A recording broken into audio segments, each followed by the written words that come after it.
Hello everyone, you have come to Tata Comic Preview channel. Let read together. Have fun. Zhou looked at the little novice monk and said, "Notify your abbot that I have something to discuss with him about Fa Kong." The novice monk knew the Buddhist master Fa Kong's name.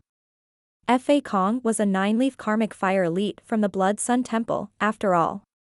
His expression immediately changed as he said, "Kindly wait here, dear benefactors." The novice monk sped back to the Blood Sun Temple. After passing through several courtyards, he finally arrived at the courtyard where the abbot was staying. He stood outside the door and said, "Abbot, there's an old benefactor at the foot of the mountain. He says he has something to say to you regarding Master Fa Kong." There was a long pause before a reply came from the room. "Fa Kong has already passed on, why must we look for trouble? Tell this benefactor that I won't meet him." Understood. The novice monk returned to the foot of the mountain and relayed the abbot's message to Zhou. When little Yuan heard this, she was about to leap into a rage when Zhou raised a hand to stop her. Then, he said coldly, "If that's the case, I have no choice but to go up the mountain uninvited." Zhou ignored the novice monk's protests and flew up. "Little monk. You're not discerning at all. Nobody under the heavens dares reject my master," little Yuan said with a smile. "Benefactors. Please wait here." However, with his weak cultivation base, how could the little novice monk possibly stop them? Zhou led the way. He placed one hand on his back and flew toward Blood Sun Temple's entrance. In front of the entrance, there were 100 monks armed with rods. They were shouting and training, but none of them were flying. When they saw the strangers, the monks armed with rods gathered around them swiftly. "Amitba. Old benefactor, did you lose your way?" An older monk asked as he straightened his palm in front of him while his other hand held the rod. Zhou ignored him and flew forward. With this, the monks with the rods determined the newcomers were hostile. They no longer hesitated and attacked with their rods.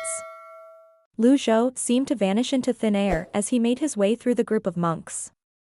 The monks who had charged out crashed to the ground. Upon seeing this, they were terrified. They had no idea this person had such a profound cultivation base. "Where's the Blood Sun Temple's abbot?" Zhou's voice was loud.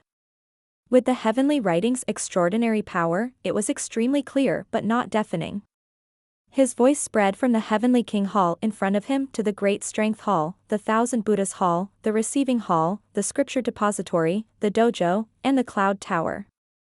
Within 1,000 meters of Blood Sun Mountain, winged beasts took flight and the beasts on land scampered away. The abbot, Fa Hua, who was knocking on the wooden fish, opened his eyes. The doors to his room were opened by a blast of energy, and he flew out with his legs crossed. Would a person capable of unleashing such a sound technique be a weakling? The monks flew out of the Great Strength Hall. The 3 first seats and 12 Vajras flew over from the dojo on the other side of the chasm on the second peak. They reached the decorated archway swiftly enough before they finally arrived at the main entrance. These monks who came were Blood Sun Mountain's core disciples and cultivating monks. There were 1,000 of them hovering in the air. "Abbot." The monks bowed. From the direction of the Heavenly King Hall, the abbot, Fa Hua, flew over and landed. When Fa Hua landed, the others followed suit as well. They dared not remain in the air when the abbot was on the ground. Fa Hua was dressed in simple monk robes, but there was a certain quality that the others did not have between his eyes. He looked at Zhou and the 2 little girls. They were foreign faces to him. He straightened his palm and asked, "Amitba. What brings you to the Blood Sun Temple, old benefactor?" Zhou nodded. "The leader of the Blood Sun Temple is here. Things are easier now. There's no need to waste my time on these small fries." "Are you the abbot of the Blood Sun Temple?" "I am the abbot," Fa Hua replied. "I have questions for you." Fa Hua shook his head and said, "Old benefactor. I don't know you. If you're here to worship Buddha, I would welcome you with open arms. However, if you're here for revenge, please forgive me for not being able to entertain you." The 12 Vajras stepped forward automatically. They wore red kasayas and carried prayer beads. As soon as they stepped forward, their prayer beads shone with red radiance. Zhou gave them a cursory glance. In his deep eyes, there seemed to be vortexes churning. To gain the power of speech recognition, even about the unspeakable truths, and to understand the words spoken by the tongues of the beings in different worlds. This was the power of speech recognition. I'm in a good mood today, and I don't feel like killing anyone. If you'd like to meet Buddha prematurely, I don't mind changing my mind. After Zhou said this, the 12 Vajras felt their heads spin. They staggered backward and felt their blood essence surge. The other monks retreated. The abbot, Fa, was the only one who stood in his position, unleashing flames. The karmic fire negated the sound technique. Zhou did not look at the others. He merely looked at Fa. He did not expect the Blood Sun Temple's strength to be so formidable. They had 2 karmic fire elites. The power of speech recognition was unleashed gently like a stream. There was no explosive might, but it caused fear to permeate and linger in a person. Abbot Fa frowned. This was an elite who was comparable to himself. Now that Fa Kong's dead, are they trying to destroy the Blood Sun Temple? Is the major sect sending their hidden elites to do the job? The 3 seats stepped forward. Stand down, Fa gruffly said. Abbot. Stand down. Fa raised his voice. Understood. The 3 seats retreated obediently. Fa looked at Zhou. He straightened his palm and bowed. Amit ba. Those who come are guests. Follow me. The monks made way for the guests. Fa turned around and invited Zhou to the Great Strength Hall. The other monks felt indignant, but there was nothing they could do. Zhou waved his sleeves and placed his hands on his back. They crossed the decorated archway and entered the Blood Sun Temple. When they were on the steps, he stopped and said, I have a word of advice. What is it, old benefactor? You'd better not use someone else for your own ends. Even if Fa Kong is alive, I'd still think nothing of him. Don't say you've not been warned, Zhou said. The others were stunned. He thinks nothing of Fa Kong? Who's this man? Fa Kong glanced at Zhou again. He really had no recollection of this person. There were less than 10 nine-leaf cultivators who had karmic fires in Great Tang. Every one of them was well known. So, who was this man? The Blood Sun Temple had already lost a karmic fire cultivator. They could not afford to make a powerful enemy now. This way. Fa Kong maintained his composure despite his thoughts. They entered the Great Strength Hall. The other monks waited outside while the 3 seats and the 12 Vajras entered the hall at the same time. Little Yuan and Kong stood by their master's side. The moment Zhou sat down, Fa asked, May I know your name, old benefactor? Zhou stroked his beard and said, Who I am isn't important. I'm only here to clarify several questions. Fa nodded.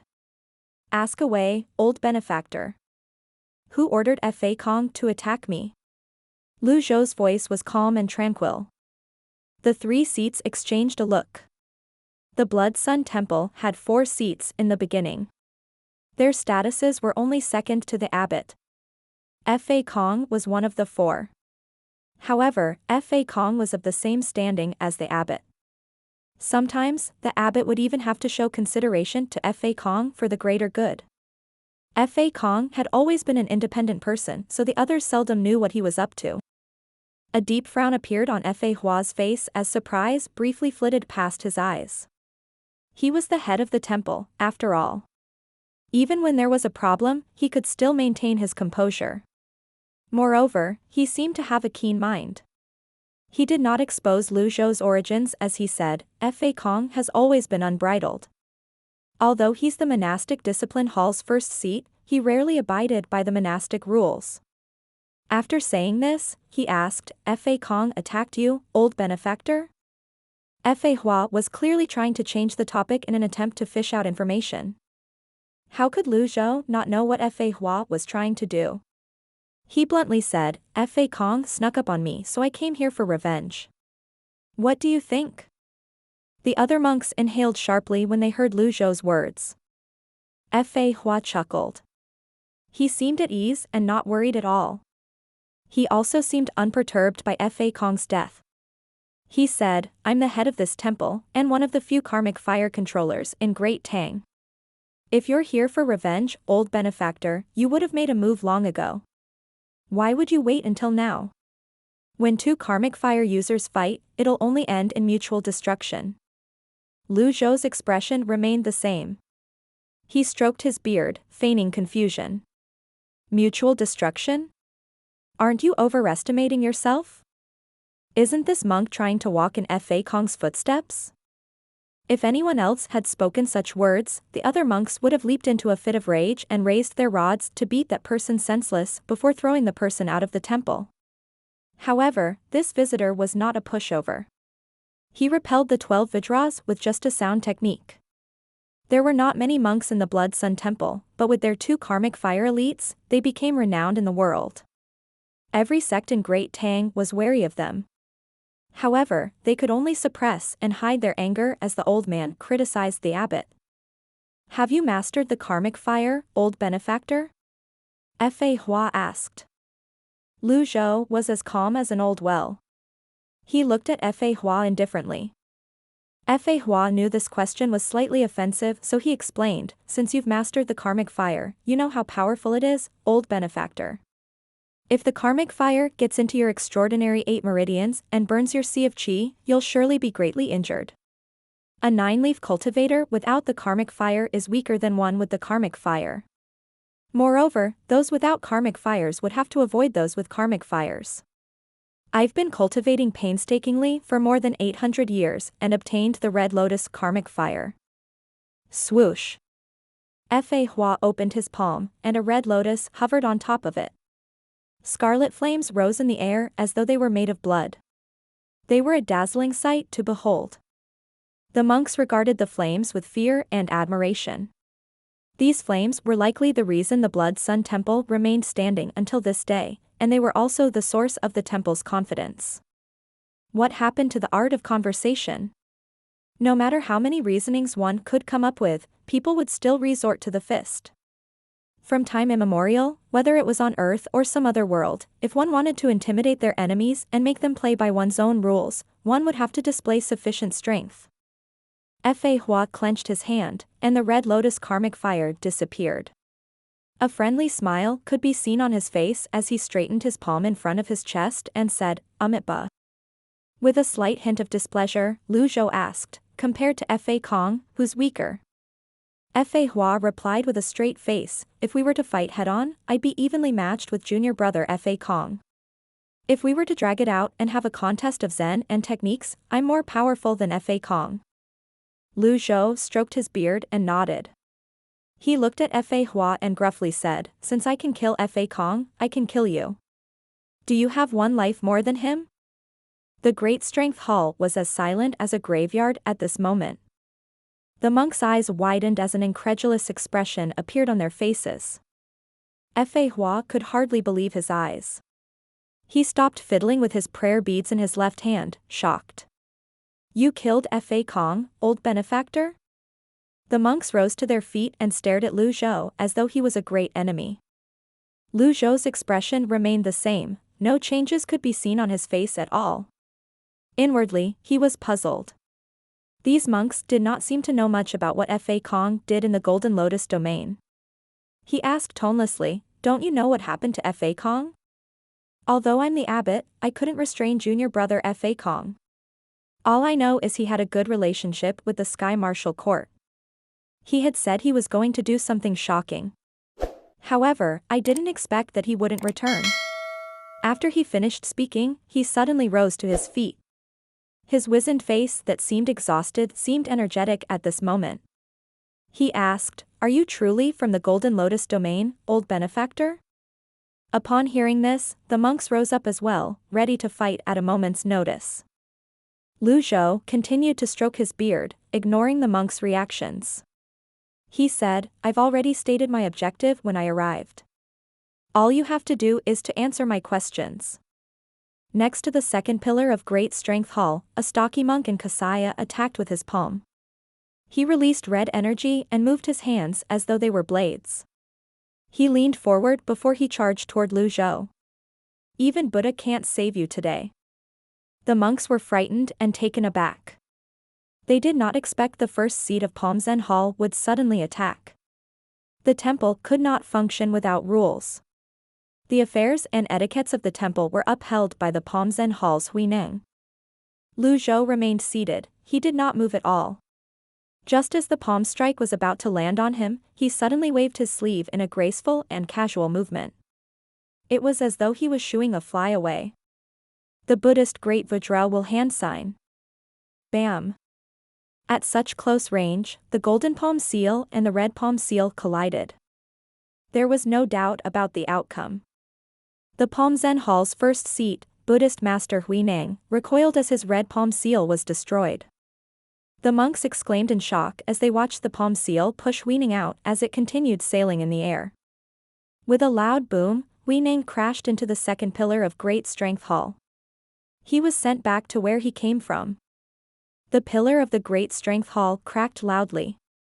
However, even if it was broken, it would not crumble easily. The monks had not recovered from their shock. The Great Strength Hall was deathly silent. This kind of difference could only be born from an extremely wide gap between strengths. The red palm's force seemed pitiably weak. Huineng grunted and spat out blood before he slid to the ground in a heap. Zhou continued behaving as though nothing out of the ordinary happened. He stroked his beard with a calm expression on his face. The monks were speechless. Even Huineng's 8-leaf cultivation base could not withstand a single blow from the old man. Meanwhile, a grim expression appeared on Fa Hua's face. Golden palm seal. Great Vajra will hand sign? Sit. Zhou raised his hand. It was as though Fa Hua was the guest, and he was the host. Fa Hua forced himself to calm down as he sat down. Zhou said, "The light of the Buddha shines on all. I spared his life when I struck. Are you satisfied?" "If I may be so bold, I'd like to have a go as well," Fa Hua said. Without waiting for a reply, he smacked the table, and it shattered. Then, he shot toward Zhou, extending a palm shrouded with flames toward Zhou. Zhou remained seated and only lifted one hand in response. The two palms collided. Bam! Fa Hua's palm had red flames while Zhou's palm was bare. The monks were delighted upon seeing this. Nobody would dare to defend against karmic fire without energy. This seemingly simple palm strike was actually a powerful 9-leaf attack. Even the 12 Vajras and the 3 seats would not take this lightly. Fa Hua felt a chilling sensation on his palm. When he looked down, he saw a faint flash of blue before a golden palm seal suddenly surged out. Bam! Abbot. Fa Hua was sent flying back. He did a backflip in midair before he struck with his palm again. Karmic fire Vajra palm. Zhou raised his palm again. Their palms collided once more. This time, it was a contest of primal chi. The flames on Fa Hua's palm grew brighter. Creak. Creak. Creak. The Great Strength Hall threatened to crumble at this moment. Suddenly, a red lotus bloomed under Fa Hua's feet. It was covered in flames. The 9 leaves were a terrifying sight. At the same time, an avatar slowly rose. Zhou scowled. Is this bald donkey really going to force me to use a deadly strike card? The cards were too expensive. It was not worth it to use it on this bald donkey. Zhou chose to use his heavenly writing power. Originating from nothing, from it comes everything. Living in samsara and learning from it. This is the power of past lives. Buddhist Great Seal of Fearlessness. His palm shone blue and golden at the edge. He unleashed 1/3 of his extraordinary power. Whiz. There was a strange resonance in the air. Fa Hua immediately felt his arm go numb and sensed a danger of it breaking. He trembled and swiftly retracted his hand. Bam! The great seal of fearlessness power traveled along Fa Hua's arm to his chest. He reeled back as he spat out a mouthful of blood. Bam! Fa Hua crashed through a huge pillar. Rumble! Fa Hua crashed through the wall of Great Strength Hall with his karmic fire flying out of the hall. Silence descended on the Great Strength Hall again. Zhou withdrew his hand. He seemed unaffected and uninjured. Based on this palm strike, he could vaguely tell he would need at least half of his extraordinary power to kill a Red Lotus 9-leaf cultivator with a karmic fire. When he fought Fa Kong back then, Fa Kong was protected by the Sky Shuttle. A quarter of his extraordinary power could not break the Sky Shuttle. Based on that experience, it was clear just how powerful a Red Lotus 9-leaf cultivator with karmic fire was. Abbot! The monks charged out of the hall. Shortly after, they carried Fa Hua back into the hall. Fa Hua's face was covered in dirt, and blood stained the corners of his mouth. His robes were torn as well. Zhou looked at the monks. Anyone else has a problem? His question resounded throughout the Great Strength Hall. Zhou had always been a keen believer in striking the enemy's king first. If he could subdue Fa Hua, the others would not dare to resist him. He continued speaking in a voice that resounded in the hall, those who have a problem can step forward now. Nobody stepped forward. Fa Hua coughed violently. Zhou's performance had exceeded his expectations. In fact, Zhou's strength seemed absurd to him. They were both karmic fire elites. The difference between them should not be this wide. Throughout his long history of being a 9-leaf cultivator, he had never lost so thoroughly like he did today. After his coughing fits subsided, he said, "Stand down, everyone." How could they not? Zhou continued to stroke his beard. He looked at the moderately injured Fa Hua. 1/3 of his extraordinary power could only injure Fa Hua. If used against an 8-leaf cultivator, 1/3 of his extraordinary power could have reduced them to ashes. Indeed, the karmic fire was powerful. Old benefactor, whatever it is you want to know, I'll tell you. Fa Hua relented. Zhou nodded in satisfaction. Why didn't you say so earlier? Fa Hua no longer had any intentions of resisting after the brief exchange. The other monks dared not say anything as well. Little Yuan covered her mouth as she giggled. She pointed at Fa Hua and said, "You're a tough one. It's not every day I see someone survive my master's palm strike." What are you looking at? I'm just telling you the truth. Little Yuan was not afraid at all. She returned the glare the other monks were shooting her way. The monks dared not speak up, still greatly shaken. Zhou looked at Fa Hua and asked, "Have you seen any other golden lotus cultivators apart from me?"